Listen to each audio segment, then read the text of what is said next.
एक मोठी बातमी येते। ही बातमी पुण्यातून आहे। पुणे जिल्ह्यातल्या इंदापुरात काल विविध विकास कामांच्या भूमिपूजनाच्या कोनशिलेवर खासदार सुप्रिया सुळे यांचं नाव नव्हतं।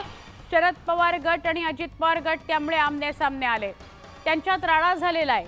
सार्वजनिक बांधकाम विभागाच्या अधिकाऱ्यांच्या निवासस्थानाची इमारतीच्या कोनशिलेवर खासदार सुप्रिया सुळे यांचं नाव नसल्याने शरद पवार गट आक्रमक झाला आणि त्यांनी थेट सार्वजनिक बांधकाम विभागाच्या कार्यालयात घुसून बोंबाबोंब अधिकाऱ्याला घेराव, ठिय्या आंदोलन असे सगळे प्रकार केले।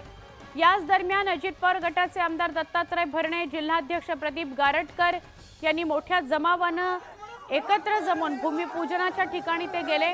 त्यामुळे सार्वजनिक बांधकाम विभागाच्या आवारात दोन्हीही गट आमने सामने आले। कार्यकर्त्यांनी एकमेकांना धक्काबुक्की देखील केली। तिकडे पलीकडे पलीकडे पलीकडे मामा। आमचे प्रतिनिधी जितेंद्र जाधव यांना अधिक विचारूया।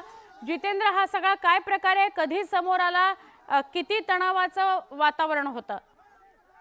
सुवर्ण, आपण पाहिले की दौंडला देखील अशाच पद्धतीने पालकमंत्री अजित पवार यांचं कोनशिलेवर नाव नसल्याने त्या ठिकाणी अजित पवार गटाच्या वैशाली नागवडे यांनी आंदोलन केलं होतं। त्याच धर्तीवर आपण आता पाहतोय की काल इंदापुरात काल सायंकाळी सार्वजनिक बांधकाम विभागाच्या अधिकाऱ्यांच्या ह्याचे उद्घाटन होतं आणि याच दरम्यान शरद पवार गटाच्या कार्यकर्त्यांनी या कोनशिलेवर कोणाकोणाची नावे आहेत याची माहिती घेऊन उद्घाटनाच्या स्थळीच त्यांनी आंदोलनाचा पवित्रा घेतला आणि याच दरम्यान अजित पवार गट आणि शरद पवार गट आमने सामने आला आणि त्यामध्ये घोषणाबाजी देखील झाली।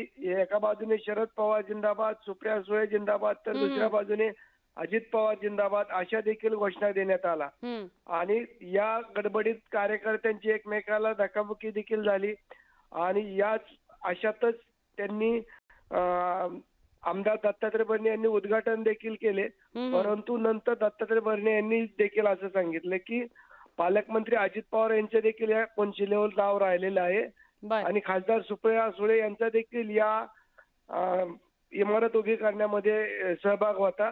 या दोघांची नावे या कोनशिलेवर दिल्या जातील आणि त्याच्यानंतर घोषणाबाजी मोठ्या प्रमाणात करण्यात आली। परंतु काल झालेल्या या एकमेकांच्या जे आपण म्हणतो गट आमने सामने आला, आता हे असंच वारं बारामती लोकसभा मतदारसंघात राहणार का? आणि काल झालेल्या राड्यामुळे संपूर्ण इंदापूरच नव्हे तर संपूर्ण जिल्ह्यात याचे चर्चा देखील सुरू झालेली आहे। नक्की जितेंद्र, धन्यवाद माहिती दिल्याबद्दल।